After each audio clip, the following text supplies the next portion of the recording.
Non permettere mai a nessuno di dirti che non sai fare qualcosa.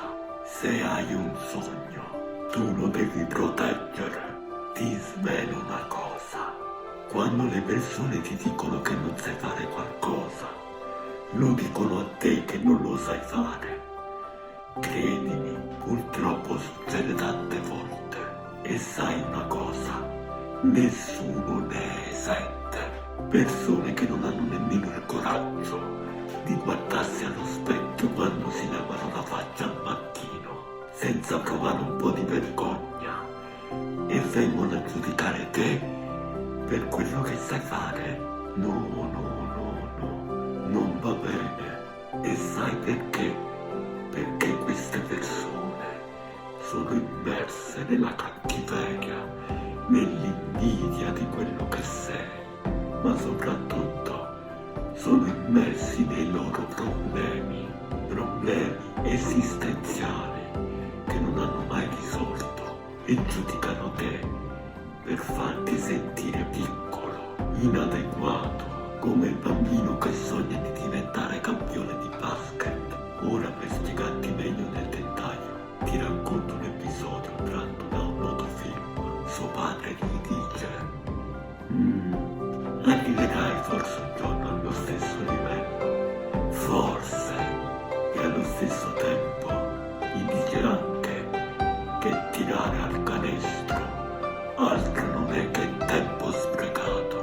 Fortunatamente però suo padre nel film si rende conto di avere fatto un grande errore, un grandissimo errore nei confronti di suo figlio, e rimedia con una frase maestrale.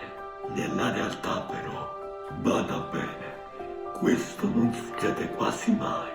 Quindi ripeto, non permettere mai a nessuno di dirti che non sai fare qualcosa.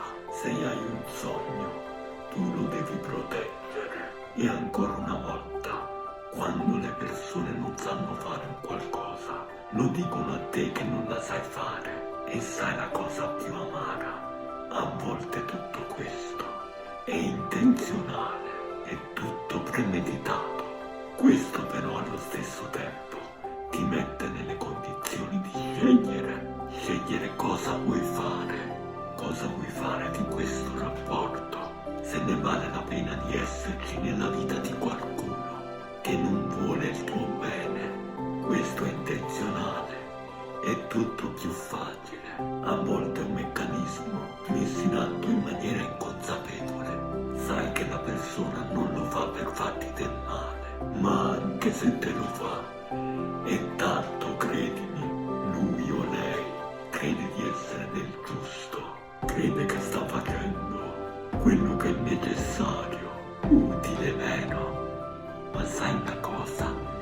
In realtà soddisfa solo i suoi bisogni, e tu allo stesso tempo, permettimi di dire, per una testa di cazzo che hai al tuo fianco, tu rischi di morire dentro. Ancora una volta, quindi, non permettere mai a nessuno di dirti che non sai fare qualcosa. Se hai un sogno, tu lo devi proteggere. Quando le persone non sanno fare qualcosa, dannazione, lo dicono a te che non sai fare quella cosa.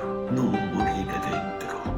Amati, fatti rispettare una buona volta, e se necessario, in questo caso, arrabbiati più che puoi, ma fai valere i tuoi diritti una buona volta. Combatti per la tua unicità, per i tuoi talenti, per i tuoi sogni.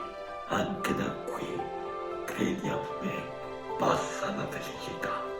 In bocca al lupo, e fatti rispettare.